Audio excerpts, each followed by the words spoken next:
Simba es un proyecto gratuito de promoción de la lectura. Ayúdanos a que nuestros libros lleguen a más gente compartiendo lecturas en las redes sociales. Si puedes y quieres, también puedes hacer una donación para mantener el proyecto y posibilitar que nuestra biblioteca siga creciendo. Iono de la poesía. Platón. Filosofía, Tratado. Sócrates. Júpiter te salve. Ion. ¿De dónde vienes hoy? ¿De tu casa de Efeso? Ion. Nada de eso, Sócrates. Vengo de Epidauro y de los juegos de Esculapio. Sócrates. Los de Epidauro han instituido en honor de su dios un combate de rapsodistas. Ion. Así es, y de todas las demás partes de la música. Sócrates. ¿Y bien, has diputado el premio? ¿Cómo has salido? Ion. He conseguido el primer premio, Sócrates. Sócrates. Me alegro y animo, porque es preciso tratar de salir vencedor también en las fiestas panateneas. Ion. Así lo espero, si Dios quiere. Sócrates. Muchas veces, mi querido Ion, os he tenido envidia a los que sois rapsodistas, a causa de vuestra profesión. Es, en efecto, materia de envidia la ventaja que ofrece el veros aparecer siempre ricamente vestidos en los más espléndidos saraos, y al mismo tiempo el veros precisados a hacer un estudio continuo de una multitud de excelentes poetas, principalmente de Homero, el más grande y más divino de todos, y no solo aprender los versos, sino también penetrar su sentido. Porque jamás será buen rapsodista el que no tenga conocimiento de las palabras del poeta, puesto que para los que le escuchan, es el intérprete del pensamiento de aquel. Función que le es imposible desempeñar, si no sabe lo que el poeta ha querido decir. Y, todo esto es muy de envidiar. Ion. Dices verdad, Sócrates. Es la parte de mi arte que me ha costado más trabajo, pero me lisonjeo de explicar a Homero mejor que nadie. Ni Metrodoro de Lampsaco, ni Simbroto de Taso, ni Glaucón, ni ninguno de cuantos han existido hasta ahora, está en posición de decir sobre Homero tanto, ni cosas tan bellas, como yo. Sócrates. Me encantas, Ion, tanto más, cuanto que no podrás rehusarme el demostrar tu ciencia. Ion. Verdaderamente, Sócrates, merecen bien ser escuchados los comentarios que he sabido dar a Homero, y creo merecer de los partidarios de este poeta el que coloquen sobre mi cabeza una corona de oro. Sócrates. Me congratularé de que se me presente ocasión más adelante para escucharte. Pero en este momento solo quiero que me digas si tu habilidad se limita a la inteligencia de Homero, o si se extiende igualmente a la de Hesíodo y Arquíloco. Ion. De ninguna manera. Yo me he limitado a Homero, y me parece que basta. Sócrates. ¿No hay ciertos asuntos sobre los que Homero y Hesíodo dicen las mismas cosas? Ion. Yo pienso que sí y en muchas ocasiones. Sócrates. ¿Podrías tú explicar mejor lo que dice Homero sobre estos objetos que lo que dice Hesíodo? Ion. Los explicaría perfectamente en todos aquellos puntos en que hablan de las mismas cosas. Sócrates. ¿Y en aquellos que no dicen las mismas cosas? Por ejemplo, Homero y Hesíodo no hablan del arte divinatorio. Ion. Seguramente. Sócrates. ¿Y qué?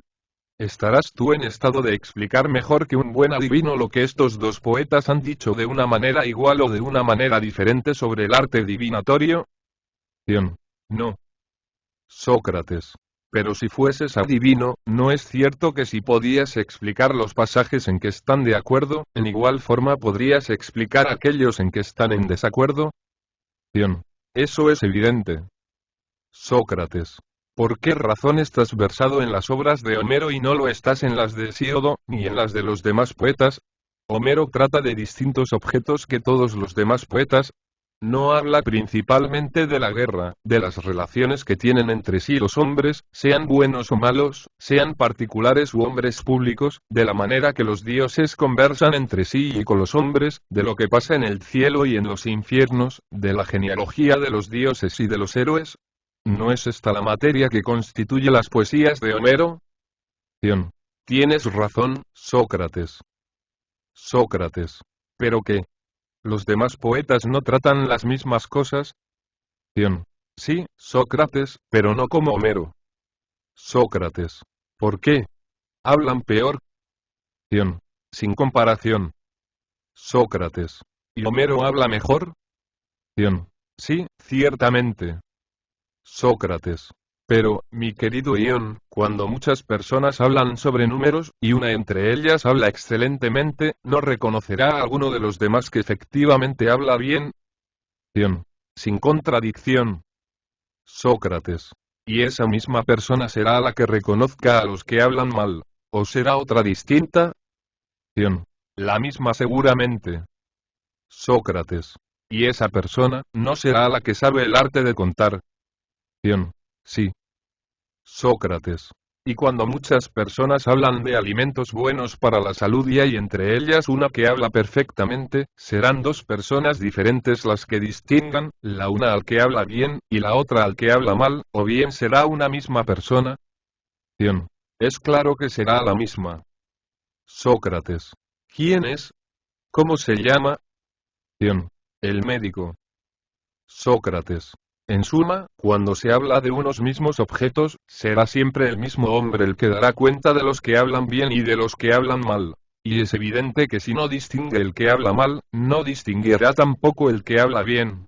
Se entiende respecto al mismo objeto. Bien. Convengo en ello. Sócrates. El mismo hombre, por consiguiente, está en estado de juzgar lo uno y lo otro. Bien. Sí. Sócrates. ¿No dices que Homero y los otros poetas, entre quienes se cuentan Hesíodo y Arquiloco, tratan de los mismos objetos, pero no de la misma manera, y que Homero habla bien y los otros menos bien? Bien. Sí, y nada he dicho que no sea verdadero. Sócrates. Sí, pues, conoces tú al que habla bien, debes conocer igualmente a los que hablan mal. Bien. Así parece. Sócrates. Así, mi querido Ion, no podemos engañarnos, si decimos que Ion está versado en el conocimiento de Homero igualmente que en el de los demás poetas, puesto que confiesa que un mismo hombre es juez competente de todos los que hablan de los mismos objetos, y que todos los poetas tratan poco más o menos las mismas cosas. Ion. Pero entonces, Sócrates, me dirás por qué, cuando se me habla de cualquier otro poeta, no puedo fijar la atención, ni puedo decir nada que valga la pena, y en realidad me considero como dormido. Por el contrario, cuando se me cita a Homero, despierto en el acto, presto la mayor atención, y las ideas se me presentan profusamente. Sócrates. No es difícil, mi querido amigo, adivinar la razón. Es evidente, que tú no eres capaz de hablar sobre Homero, ni por el arte, ni por la ciencia. Porque si pudieses hablar por el arte, estarías en estado de hacer lo mismo respecto a todos los demás poetas. En efecto, la poesía es un solo y mismo arte, que se llama poética. ¿No es así? Ion. Sí. Sócrates. ¿No es cierto, que cuando se abraza un arte en toda su extensión, una misma crítica sirve para juzgar de todas las demás artes? ¿Quieres, Ion, que te explique cómo entiendo esto? Ion. Con el mayor placer, Sócrates. Gusto mucho en oíros, porque es oír a un sabio. Sócrates. Quisiera mucho que dijeras verdad, Ion. Pero ese título de sabio solo pertenece a vosotros los rapsodistas, a los actores y a aquellos cuyos versos cantáis. Con respecto a mí, no sé más que decir sencillamente la verdad, cual conviene a un hombre de poco talento. Júzgalo por la pregunta que te acabo de hacer, y ya ves que es trivial y común, como que lo que he dicho está al alcance de cualquiera, esto es, que la crítica es la misma en cualquier arte que se considere, con tal que sea uno. Tomemos un ejemplo. ¿La pintura en su conjunto no es un solo y mismo arte? Ion. Sí. Sócrates. ¿No hay ni ha habido gran número de pintores buenos y malos? Ion. Seguramente. Sócrates. ¿Has visto tú alguno que, siendo capaz de discernir lo bien o mal pintado en los cuadros de Polignoto, hijo de Aglaufón, no pueda hacer lo mismo respecto a los otros pintores? Que cuando se le presentan las obras de estos se duerma, se vea embarazado, y no sepa qué juicio formar, mientras que cuando se trata de dar su dictamen sobre los cuadros de Polignoto o de cualquier otro pintor particular que sea de su agrado, se despierte, preste su atención, y se explique con la mayor facilidad. Ion. No, ciertamente, yo no le he visto. Sócrates. ¿Pero qué? En materia de escultura, ¿has visto alguno que esté en actitud de decidir sobre el mérito de las obras de Dédalo, hijo de Melitón, o de Epeas, hijo de Panope, o de Teodoro de Samos, o de cualquiera otro estatuario, y que se vea dormido, embarazado y sin saber qué decir de las obras de los demás escultores? No, por Júpiter. No he visto a nadie en este caso.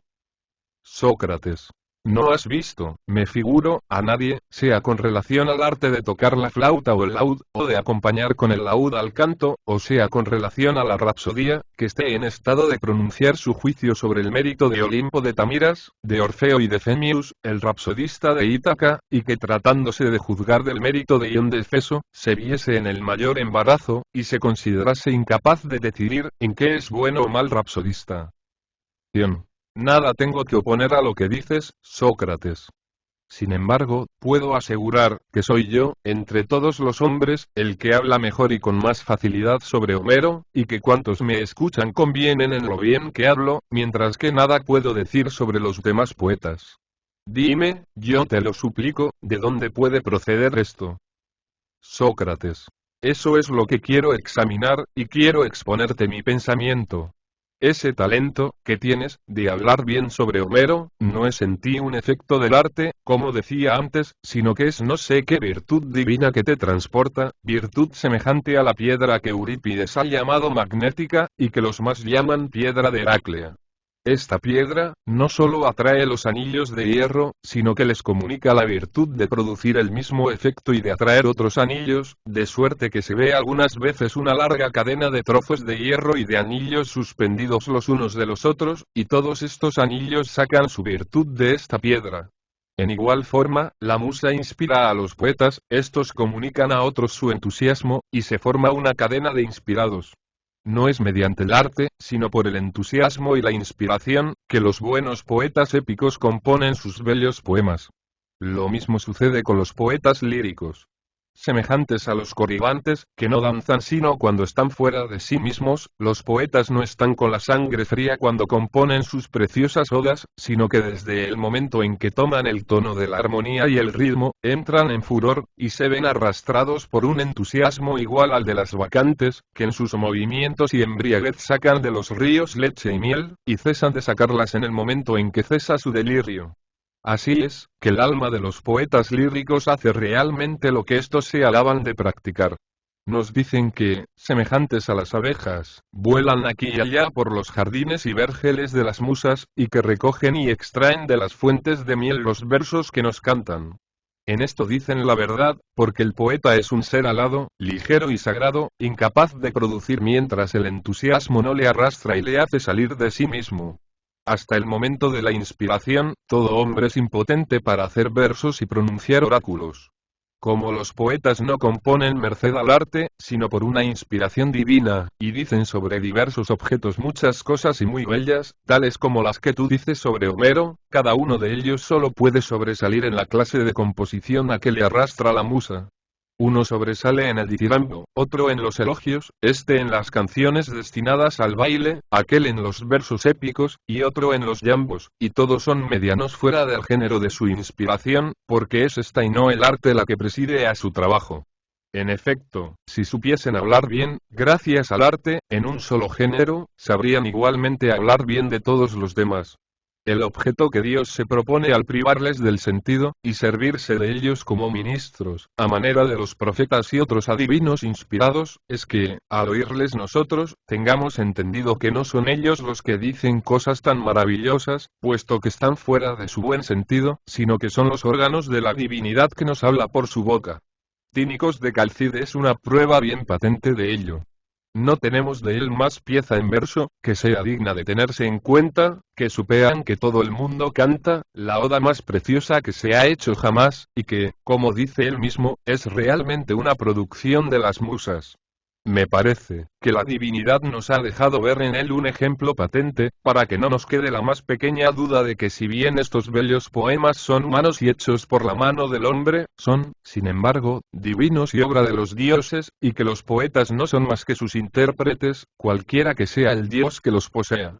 Para hacernos conocer esta verdad, el Dios ha querido cantar con toda intención la oda más bella del mundo por boca del poeta más mediano. ¿No crees tú que tengo razón, mi querido Ion? Ion. Sí, por Júpiter. Tus discursos, Sócrates, causan en mi alma una profunda impresión, y me parece que los poetas, por un favor divino, son para con nosotros los intérpretes de los dioses. Sócrates. ¿Y vosotros los rapsodistas no sois los intérpretes de los poetas? Ion. También es cierto. Sócrates. Luego sois vosotros los intérpretes de los intérpretes. Ion. Sin contradicción. Sócrates. Vamos, respóndeme Ion, y no me ocultes nada de lo que te voy a preguntar. Cuando recitas, como conviene, ciertos versos heroicos, y conmueves el alma de los espectadores, ya cantando a Ulises en el momento en que lanzándose al umbral de su palacio, se da a conocer a los amantes de Penélope y derrama a sus pies una multitud de flechas, o ya Aquiles arrojándose sobre Héctor, o cualquiera otro pasaje conmovedor de Andrómaca, de Hécuba, o de Príamo, te dominas, tú estás fuera de ti mismo. Llena tu alma de entusiasmo, no te imaginas estar presente a las acciones que recitas, y que te encuentras en Ítaca o delante de Troya, en una palabra, en el lugar mismo donde pasa la escena. Ion. La prueba que me pones a la vista es patente, Sócrates. Porque si he de hablarte con franqueza, te aseguro, que cuando declamo algún pasaje patético, mis ojos se llenan de lágrimas, y que cuando recito algún trozo terrible o violento, se me erizan los cabellos y palpita mi corazón. Sócrates. ¿Pero qué? Ion. Diremos que un hombre está en su sano juicio, cuando, vestido con un traje de diversos colores y llevando una corona de oro, llora en medio de los sacrificios y de las fiestas, aunque no haya perdido ninguno de sus adornos, o cuando, en compañía de más de 20.000 amigos, se le ve sobrecogido de terror, a pesar de no despojarle ni hacerle nadie ningún daño. Ion. No ciertamente, Sócrates, puesto que es preciso decirte la verdad. Sócrates. ¿Sabes tú, si transmitís los mismos sentimientos al alma de vuestros espectadores? Ion. Lo sé muy bien. Desde la tribuna, donde estoy colocado, los veo habitualmente llorar, dirigir miradas amenazadoras, y temblar como yo con la narración de lo que oyen.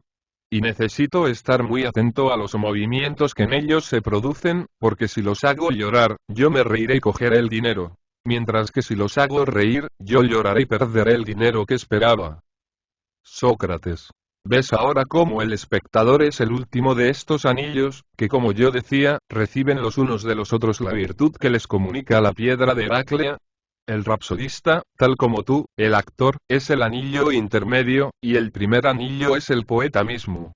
Por medio de estos anillos el Dios atrae el alma de los hombres, por donde quiere, haciendo pasar su virtud de los unos a los otros, y lo mismo que sucede con la piedra imán, está pendiente de él una larga cadena de coristas, de maestros de capilla, de submaestros, ligados por los lados a los anillos que van directamente a la musa. Un poeta está ligado a una musa, otro poeta a otra musa, y nosotros decimos esto estar poseído, dominado, puesto que el poeta no es sui juris, sino que pertenece a la musa. A estos primeros anillos, quiero decir, a los poetas, están ligados otros anillos, los unos a este, los otros a aquel, e influidos todos por diferentes entusiasmos. Unos se sienten poseídos por Orfeo, otros por Museo, la mayor parte por Homero. Tú eres de estos últimos, Ion, y Homero te posee. Cuando se cantan en tu presencia los versos de algún otro poeta, tú te haces el soñoliento, y tu espíritu no te suministra nada. Pero cuando se te recita algún pasaje de este poeta, despiertas en el momento, tu alma entra, por decirlo así, en movimiento, y te ocurre abundantemente de qué hablar. Porque no es en virtud del arte, ni de la ciencia, el hablar tú de Homero como lo haces, sino por una inspiración y una posesión divinas. Y lo mismo que los corybantes no sienten ninguna otra melodía que la del Dios que los posee, ni olvidan las figuras y palabras que corresponden a este arte, sin fijar su atención en todos los demás, de la misma manera tú, Ion, cuando se hace mención de Homero, apareces sumamente afluyente, mientras que permaneces mudo tratándose de los demás poetas.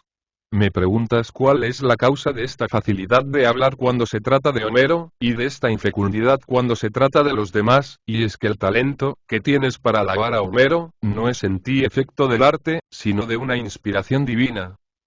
Ion. Muy bien dicho, Sócrates.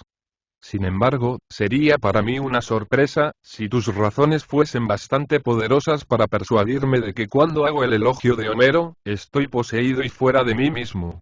Creo que tú mismo no lo creerías, si me oyeses discurrir sobre este poeta. Sócrates. Pues bien, quiero escucharte. Pero antes responde a esta pregunta. Entre tantas cosas como Homero trata, ¿sobre cuáles hablas tú bien?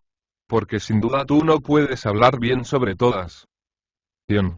Vive seguro, Sócrates, de que no hay una sola de la que no esté en estado de hablar bien. Sócrates. Probablemente no de las cosas que tú ignoras, y que Homero trata. Dion. ¿Cuáles son las cosas que Homero trata y yo ignore? Sócrates. Homero no habla de las artes en muchos parajes y muy detenidamente. Por ejemplo, el arte de conducir un carro. Si pudiera recordar los versos, te los diría. Dion. Yo los sé. Voy a decírtelos. Sócrates. Recítame, pues, las palabras de Néstor a su hijo Antícolo, cuando le da consejos sobre las precauciones que debe tomar para evitar el tocar a la meta en la carrera de carros, en los funerales de Patroclo. Dion. Inclínate, le dice, bien preparado, sobre tu carro a la izquierda. Al mismo tiempo con el látigo y la voz apura al caballo de la derecha, flojándole las riendas. Haz que el caballo de la izquierda se aproxime a la meta, de manera que el cubo de la rueda, hecho con arte, parezca tocar en ella, y que sin embargo evite tropezarla. Sócrates. Basta. ¿Quién juzgará mejor, Dion, si Homero habla bien o mal en estos versos, un médico o un cochero? Dion. El cochero sin duda. Sócrates. ¿Es porque conoce el arte que corresponde a todas estas cosas o por otra razón? Dion. No, sino porque conoce este arte. Sócrates. Dios ha atribuido a cada arte la facultad de juzgar sobre las materias que a cada uno correspondan, porque no juzgamos mediante la medicina las mismas cosas que conocemos por el pilotaje. Dion. Verdaderamente no. Sócrates. Ni por el arte de carpintería lo que conocemos por la medicina. Dion. De ninguna manera. Sócrates. ¿No sucede lo mismo con todas las demás artes? Lo que nos es conocido por la una, no nos es conocido por la otra. Pero antes de responder a esto, dime, ¿no reconoces que las artes difieren unas de otras? Dion. Sí. Sócrates. En cuanto puede conjeturarse, digo, que una es diferente de otra, porque esta es la ciencia de un objeto y aquella de otro. ¿Piensas tú lo mismo? Dion. Sí. Sócrates. Porque si fuese la ciencia de los mismos objetos, ¿qué razón tendríamos para hacer diferencia entre un arte y otro arte, puesto que ambos conducían al conocimiento de las mismas cosas? Por ejemplo, yo sé que estos son 5 dedos, y tú lo sabes como yo. Si yo te preguntase, si lo sabemos ambos por la aritmética, o lo sabemos tú por un arte y yo por otro, dirías sin dudar que por un mismo arte, la aritmética. Dion. Sí. Sócrates. Responde ahora a la pregunta que estaba a punto de hacerte antes, y dime, si crees, con relación a todas las artes sin excepción, que es necesario que el mismo arte nos haga conocer los mismos objetos, y otro arte objetos diferentes. Dion. Así me parece. Sócrates. Por consiguiente, el que no posee un arte, no está en estado de juzgar bien de lo que se dice o se hace en virtud de este arte. Dion. Dices verdad. Sócrates. Con relación a los versos que acabas de citar, ¿juzgarás tú mejor que el cochero, si Homero habla bien o mal? Dion. El cochero juzgará mejor. Sócrates. Porque tú eres rapsodista y no eres cochero. Dion. Sí. Sócrates. ¿El arte del rapsodista es distinto que el del cochero? Dion. Sí. Sócrates. Puesto que es distinto, tiene que ser la ciencia de otros objetos. Dion. Sí. Sócrates. ¿Pero qué? Cuando Homero dice que Ecámedes, concubina de Néstor, dio a Macaón, que estaba herido, un brebaje y se expresa así. Lo echó en vino de Pramnia, sobre el que raspó queso de cabra con un cuchillo de metal, y mezcló con ello cebolla para excitar la sed. ¿Pertenece al médico o al rapsodista juzgar si Homero habló bien o mal? Dion. A la medicina. Sócrates. Y cuando Homero dice, Ella se lanzó en el abismo, como el plomo que, atado al asta de un buey salvaje, se precipita en el fondo de las aguas, llevando la muerte a los peces voraces. Diremos que corresponde al pescador, más bien que al rapsodista, el calificar estos versos, y si lo que expresan está bien o mal hecho. Bien. Es evidente, Sócrates, que esto corresponde al arte del pescador. Sócrates. Mira ahora si tú me presentarías la cuestión siguiente. Sócrates, puesto que encuentras en Homero los objetos, cuyo juicio pertenece a cada uno de estos diferentes artes, busca en igual forma en este poeta los objetos que pertenecen a los adivinos y al arte adivinatorio, y dime si Homero se ha expresado bien o mal en sus poesías en este punto. Ve ahora con qué facilidad y con qué verdad yo te respondería. Homero habla de estos objetos en muchos pasajes de su Odisea, por ejemplo, en aquel en que el divino Teoclímenes, nacido de la raza de Melampe, dirige estas palabras a los amantes de Penélope. Desgraciados, cuán horrible suerte os espera. Vuestras cabezas, vuestras fisonomías, vuestros miembros, se verán rodeados de tinieblas. Oigo vuestros gemidos incesantes, y veo vuestras mejillas anegadas en lágrimas. El vestíbulo y atrio del palacio están llenos de fantasmas que se precipitan al tártaro en medio de las sombras. El sol ha desaparecido del firmamento, y una fatídica nube cubre el universo. Homero en muchos pasajes habla de esta manera, como cuando describe el ataque del campamento de los griegos, donde se lee en estos versos. En el momento de ir a salvar el foso, un ave apareció a la izquierda del ejército. Era un águila de remontado vuelo, que llevaba en sus garras una enorme serpiente ensangrentada, aún viva y palpitante, que hacía esfuerzos para defenderse. Habiéndose inclinado hacia atrás, hirió cerca del cuello el pecho del águila, obligando a ésta a soltar la causa de la violencia del dolor, y dejándola caer en medio de los soldados, voló, por el espacio, a placer de los vientos, dando terribles quejidos. Estos, te diría, y otros semejantes, son los pasajes cuyo examen y juicio pertenecen al adivino. En eso no dirías más que la verdad. Sócrates. Tu respuesta no es menos verdadera. Lo mismo que te he señalado en la Odisea y en la Ilíada, pasajes que pertenecen, unos al adivino, otros al médico, otros al pescador. Desígname tú ahora, tú que conoces mejor que yo a Homero, los pasajes que son del resorte de la rapsodía, y que te corresponde examinar y juzgar con preferencia a los demás hombres. Te respondo, Sócrates, que todos son de la competencia del rapsodista. Sócrates. Pero eso no lo decías hace poco. ¿Cómo tienes tan mala memoria? No es propio de un rapsodista ser tan olvidadizo.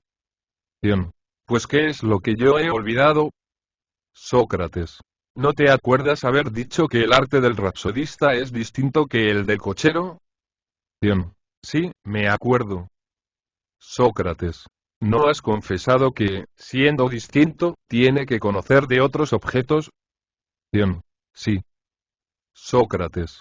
El arte del rapsodista, según lo que tú dices, no conocerá todas las cosas, como no las conocerá el rapsodista. Quizá es preciso exceptuar esta clase de objetos, Sócrates. Sócrates. Pero tú entiendes por esta clase de objetos todo lo que pertenece a las otras artes. Por consiguiente, ¿qué objetos habrás de conocer tú como rapsodista, puesto que no puedes conocerlos todos? Conoceré, creo yo, los discursos que se ponen en boca del hombre y de la mujer, de los esclavos y de las personas libres, de los que obedecen y de los que mandan. Sócrates. ¿Quieres decir que el rapsodista sabrá mejor que el piloto de qué manera debe hablar el que manda una nave batida por la tempestad? No. Para esto será mejor el piloto. Sócrates. El rapsodista sabrá mejor que el médico los discursos de que habrán de valerse los que dirigen a enfermos. No, lo confieso. Sócrates. ¿Quieres hablar de los discursos que convienen a un esclavo? Sí. Sócrates. Por ejemplo, ¿pretendes que el rapsodista, y no el vaquero, sabrá lo que es preciso decir para amansar las bestias cuando están irritadas? No. Sócrates. ¿Y sabrá mejor que un trabajador en lana lo tocante a su trabajo? No. Sócrates. ¿Sabrá mejor los discursos de que un general debe valerse para inspirar ánimo a sus soldados? Sí, he aquí lo que el rapsodista debe conocer. Sócrates. ¿Pero qué? El arte del rapsodista es el mismo que el arte de la guerra. Dion. Por lo menos yo sé muy bien cómo debe hablar un general de ejército. Sócrates. Quizá, Dion, estás versado en el arte de mandar la tropa. En efecto, si fueses a la vez buen picador y buen tocador de laúd, distinguirías los caballos que tienen buena o mala marcha. Pero si yo te preguntase mediante qué arte conoces los caballos que marchan bien, si por tu cualidad de picador o por la de tocador de laúd, ¿qué me responderías? Dion. Te respondería que como picador. Sócrates. En igual forma, si conocieses los que tocan bien el laúd, ¿no confesarías que este discernimiento le hacías como tocador de laúd y no como picador? Dion. Sí. Sócrates. Pues bien, puesto que entiendes el arte militar, ¿tienes este conocimiento como hombre de guerra o como buen rapsodista? Dion. Importa poco, a mi parecer, ¿en qué concepto? Sócrates. ¿Cómo dices que importa poco? El arte del rapsodista es el mismo, a juicio tuyo, que el arte de la guerra, ¿o son dos artes diferentes? Dion. Yo creo que es el mismo arte. Sócrates. De manera, que el que es buen rapsodista es también buen general de ejército. Dion. Sí, Sócrates. Sócrates. Por esta razón, el que es buen general de ejército es igualmente buen rapsodista. Dion. Por la misma razón no lo creo. Sócrates. Por lo menos crees que un excelente rapsodista es igualmente un excelente capitán. Dion. Seguramente. Sócrates. ¿Y no eres tú el mejor rapsodista de toda la Grecia? Dion. Sin comparación, Sócrates. Sócrates. Por consiguiente, tú, Dion, eres el capitán más grande de toda la Grecia. Dion. Yo te lo garantizo, Sócrates. He aprendido el oficio en Homero. Sócrates.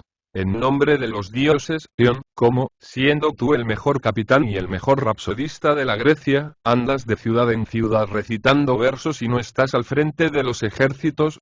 ¿Piensas que los griegos tienen gran necesidad de un rapsodista con su corona de oro, y que para nada necesitan un general? Dion.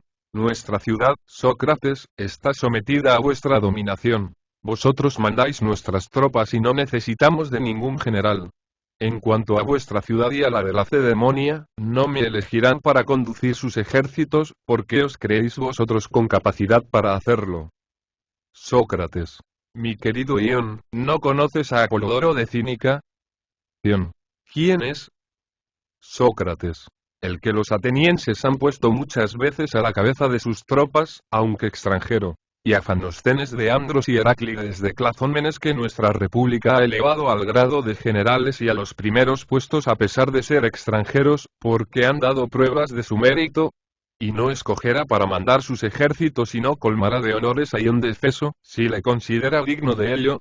Pues que vosotros los efesienses no sois atenienses de origen, y Efeso no es una ciudad que no cede en nada a ninguna otra. Si dices la verdad, Ion, si es al arte y a la ciencia a lo que debes tu buena inteligencia de Homero, entonces obras mal conmigo, porque después de haberte alabado por las bellezas que sabes de Homero y haberme prometido que me harías partícipe de ellas, veo ahora que me engañas, porque no solo no me haces partícipe, sino que tampoco quieres decirme cuáles son esos conocimientos en que sobresales, por más que te he apurado. Y, semejante a Proteo, giras en todos sentidos, tomas toda clase de formas, y para librarte de mí, concluyes por transformarte en general, para que yo no pueda ver a qué punto llega tu habilidad en la inteligencia de Homero. Por último, si es al arte al que debes esta habilidad y comprometido como estás a mostrármela, faltas a tu palabra, entonces tu procedimiento es injusto. Si por el contrario, no al arte sino a una inspiración divina se debe el que digas tan bellas cosas sobre Homero, por estar tú poseído y sin ninguna ciencia, como te dije antes, en este caso no tengo motivo para quejarme de ti. Por lo tanto mira si quieres pasar a mis ojos por un hombre injusto o por un hombre divino. Dion. La diferencia es grande, Sócrates. Es mucho mejor pasar por un hombre divino. Sócrates. En este caso, Dion, te conferimos precioso título de celebrar a Homero por inspiración divina y no en virtud del arte.